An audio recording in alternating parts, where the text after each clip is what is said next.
Under control test match था Multan test, लेकिन Pakistan cricket team की रिवायत रही है कि वो अनप्रडिक्टेबल है। और भाई 281 पे आपने उनको ऑल आउट कर दिया डे 1 पे, डे 2 पे आप नीचे लग गए हो, 281 आपने वैसी लीड उनकी करवा दी है।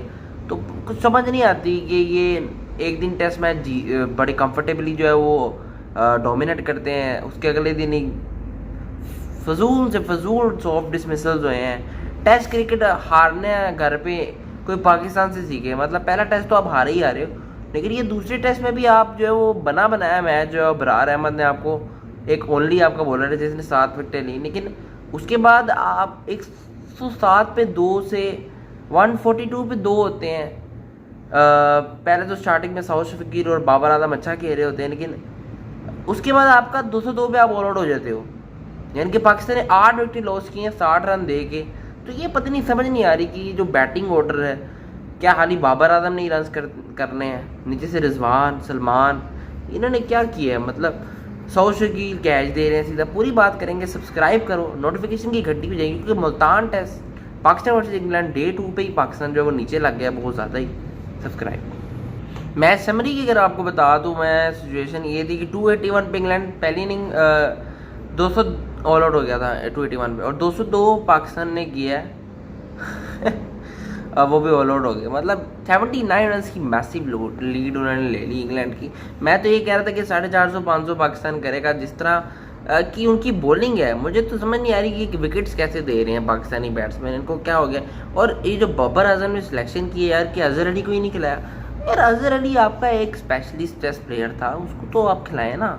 बकाया सलमान साहब क्या कर रहे हैं, रजवान क्या कर रहे हैं, वो नज़र नहीं आ रहा है। वो नवाज को ले हैं जो कि बहुत ही सॉफ्ट डिसमिसल दे रहा है अपना, मतलब आपने तो बहुत ही पूरी बैटिंग की है। 142 पर 2 था, 202 ऑल आउट हो रहे हो, ये तो बहुत ही अजीब पाकिस्तान ने खेला है ना। और इंग्लैंड की लीड आपको बताऊं कितनी हो गई है, 281 रन डे 2 के इख्तिताम पे। उनकी जो पार्टनरशिप लगी हुई है, और इंग्लैंड का भी मजमूई स्कोर है 202 पे 5 ओहो, यानी कि इंग्लैंड 202 ऑलरेडी कर चुका है 5 आउट ऑफ, और उन्होंने 49 ओवर्स में किया। पाकिस्तान की अगर बात कर ली जाए, पाकिस्तान ने भी ज़्यादा ओवर ले लिए हैं, लेकिन देखिए ओवर्स की बात नहीं है, ओवर आप जितने मर्जी लेते हैं, बट आप रन्स तो डालते हैं ना, आप टिक के तो खेलते। सॉफ्ट डिस्मिसल क्यों दे रहे हैं आप। 202 पे 5 इंग्लैंड है, जिनमें से हैरी ब्रूक 74 नॉट आउट 108 बॉलों पे। बेन स्टोक्स की बात कर लीजिए तो 16 नॉट आउट है 25 बॉलों में, दोनों ही सही लग रहे हैं, दोनों ही ठीक लग रहे हैं। 281 की लीड है इंग्लैंड की, जैसे मैंने आपको पहले बताया। फॉलो विकेट्स 142 पे 3, बाबर आजम जो है वो बोल्ड हो गया।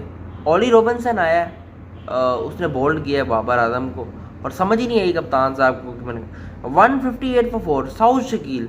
और भाई एक चौका आपने आगे बढ़ के लगा दिए, तो आप वो दूसरी दोबारा ट्राई कर रहे हैं, और कैच दे दिया आपने। 63 किया 105 बॉलों में, तो स्लो खेला है। अगर बात करें, बाबर को लंबा खेलना चाहिए, बड़ी ज़बरदस्त ड्यूटी कर दी वहाँ पे रॉबिन्सन ने। 165 for 5, ये लाइन ही लगी है। मैं आपको ज़रा बताता हूँ, रिजवान साहब बोल्ड हो गए, पीछे पर डिलीवरी जैगलीज की 169 for 6। नवाज ने कैच दे दिया, वहाँ पर उन्होंने बिल्डर आके बुलाया और उसने सीधा कैच दे दिया जैगलीज की बॉल पे। वो कैचिंग प्रैक्टिस करवाई नवाज ने, ये आपने बैट्समैन के लाया। बॉलिंग में ये भाई सब कंटेन कर रहे हैं, बैटिंग में भाई कैच दे रहा है, तो ये समझ लिया। आगा सलमान 169 के साथ, वो भी उसने भी सलमान साहब ने रूट की, पार्ट टाइमर की बॉल पे सलमान आउट हो रहा है, कैच दे दिया उसने आगे फील्डिंग की, उसने कैच दे दिया। बहुत ही मतलब अजीब वहाँ पे स्पेशल दोनों का हुआ। मोहम्मद अली ओए हो बॉलर, रूट की अगली बॉल पे जो है वो टिप करने गए और कैच हो गए। मार्क वुड आया जी 179 for 9, जाहिद महमूद, ये देखें आप 202 पे 10। तो ये तो बहुत ही पुअर जो है वो कहीं ना कहीं पाकिस्तान ने किया है, खेला है। उसके बाद 11 पे 1 इंग्लैंड की जो है विकेट ले ली पहली, क्रोली रन आउट हो गया। 25 पे 2 जैक्स को उन्होंने भेजा, उसने अबरार ने बोल्ड कर दिया। 79 पे 3 अब्दुल्ला शफीक ने बहुत अच्छा कैच किया, जो रूट का 21 किया जो रूट ने समथिंग लाइक, और वो यानी कि लेग पे उसने अब्दुल्ला शफीक ने कैच किया था। और जो क्रोली जो है वो बोल्ड हुआ है, उसको भी अबरार ने आउट किया है। लेकिन कहने का मकसद ये है कि 147 पे 4 डकिट 79, ये बहुत तेज़ खेल गया डकिट। 79। अबरार की बॉल नीचे बैठ गई थी, वो पुल मारने की कोशिश में आउट हो गया बोल्ड। और जो लास्ट विकेट गिरी है 155 पे 5 था समथिंग, ओली पॉप और रन आउट हो गया। वो रन आउट यानी कि 2 रन आउट हैं, क्रॉली और पॉप। पॉप ने तो 4 पे रन आउट हो गया ना, तो वो बहुत ही पोर डिसमिसल था ओले पॉप का। लेकिन 234 था वहाँ पे, लेकिन 155। लेकिन अब जो पार्टनरशिप लगी है ना स्यापा पाकिस्तान के लिए पड़ गया है कि जो बेन स्टोक्स और हैरी ब्रूक है, ये दोनों बहुत तगड़े प्लेयर हैं और इनकी 49 रन की पार्टनरशिप है। ये आपने मैच यहाँ पे मतलब J2 मुल्तान टेस्ट आपने गवा ही दिया है, मैं कहता हूँ। क्योंकि देखो अभी वो बेंच से 5 विकेटें उनकी भी पड़ी हैं और क्रीज पे कौन है? हैरी ब्रूक 74 पे नाबाद है। मैंने आपको पूरी समरी बता दी है। मैं इस टेस्ट मैच पे अब ज़्यादा क्या बात करूँ, मुझे आप ही बता दें। मतलब 281 पे आप लोगों को ऑल आउट कर दिया, अबरार ने 7 विकेटें ले ली, 51 ओवर्स उन्होंने खेले। आपके पास पूरा टाइम था पाकिस्तान के पास और स्टार्ट भी मिल गया। ये नहीं है कि स्टार्ट नहीं मिला, 142 for 2, वो तो एक प्लेटफॉर्म लग जाए तो फिर ये एक बोनस होता है, क्योंकि पीछे 139 की रहेगी थी ट्रेल। लेकिन उस बोनस को पाकिस्तान ने बहुत ही मैं तो पुअर डिसमिसल, सॉफ्ट डिसमिसल और खुद ही विकेट देने वाले डिसमिसल, मैं जिसमें सलमान और उसकी बात करूँगा नवाज़ की, वो तो खुद ही कैच उन्होंने दिया है। बाबर को चलो पिच डिलीवरी पड़ गई, उसको रिजवान को अच्छी बॉल पड़ गई। रिजवान साहब 27 बॉल ले रहे हैं और 0 कर रहे हैं, मतलब ऑफ द मार्क भी रिजवान ने जो 28वीं बॉल पे किया और एक चौका।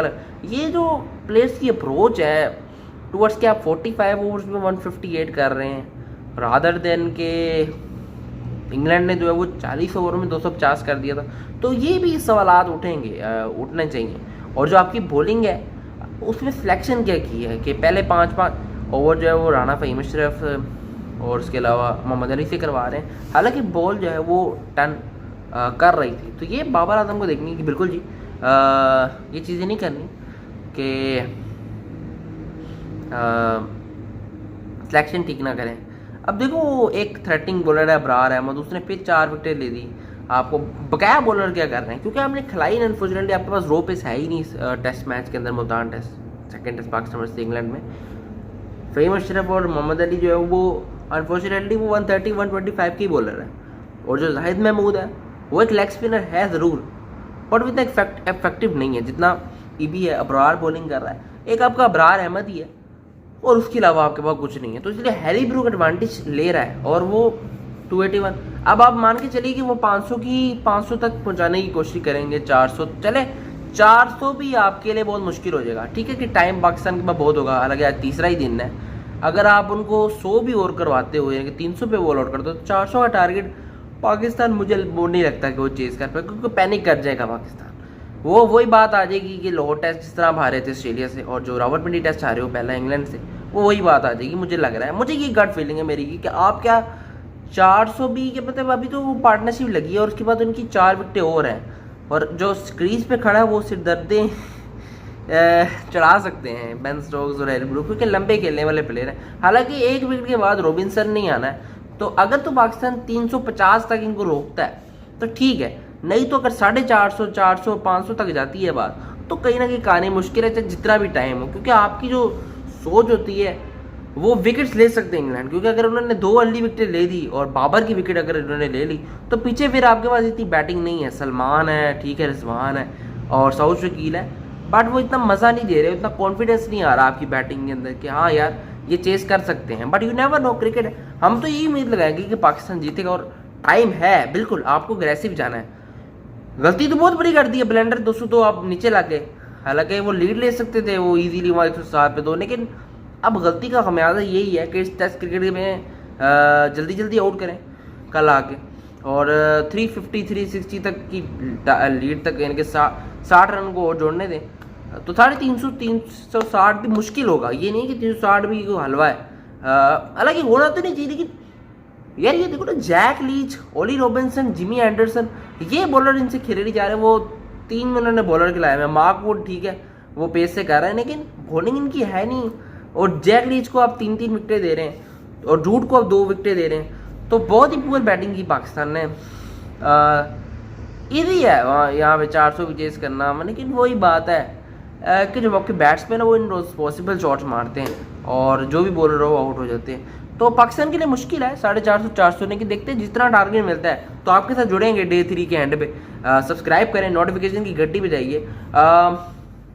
मुझे लगता है ये 450-500 टारगेट जा रहा है डे 3 के इख्तिताम पे। वो इतनी जल्दी आउट नहीं होने वाले और आपके पास एक ही बॉलर है बरार टाइप, लेकिन उम्मीद ये करते हैं कि पाकिस्तान जितना भी चेस करे अच्छे तरीके से करे और पॉजिटिव जाए, क्योंकि गलतियां तो होनी थी वो हो गई हैं।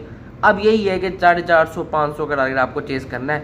वक्त आपके पास होगा 2 दिन का, तो ये किधर भी जाता था। पिच बड़ी अच्छी है अगर बात कर लीजिए, पिच कमाल बनाई है मुल्तान की, क्योंकि इस पर विकेट्स भी गिर रही हैं, रफ भी है, धीमा धीमा गेंद आ रहा है और वेरिएशन भी है, रन्स भी हैं, तो कंप्लीट ठीक है विकेट।